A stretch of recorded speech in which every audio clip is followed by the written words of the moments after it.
I'm Christoph. And I'm Thomas. And we've developed Parrot Attacks VR.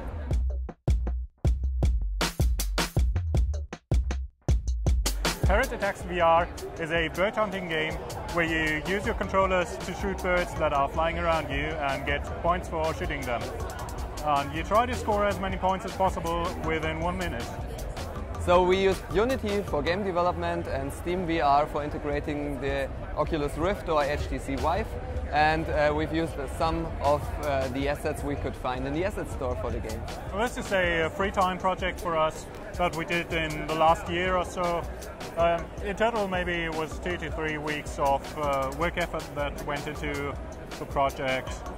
And it's been a great learning experience for us doing that.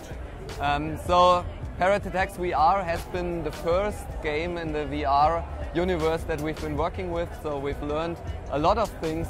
The game is not yet available for public download.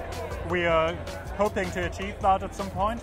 We've been able to showcase it at several locations and have received feedback from users there. We are trying to learn from the feedback we get, so we'll definitely consider using a different gesture for reloading, and also the animations that pop over your head, they have to be adjusted in some way.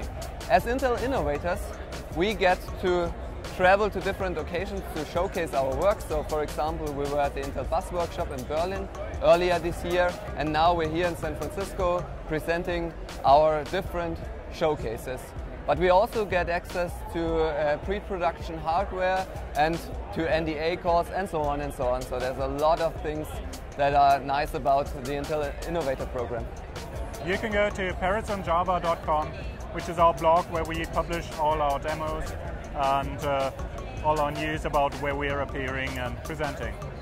And special thanks go out to our company TNG Technology Consulting, who provided us with some hardware but also with some space to build our demos and also some time for it. So thanks, but also thanks to Intel.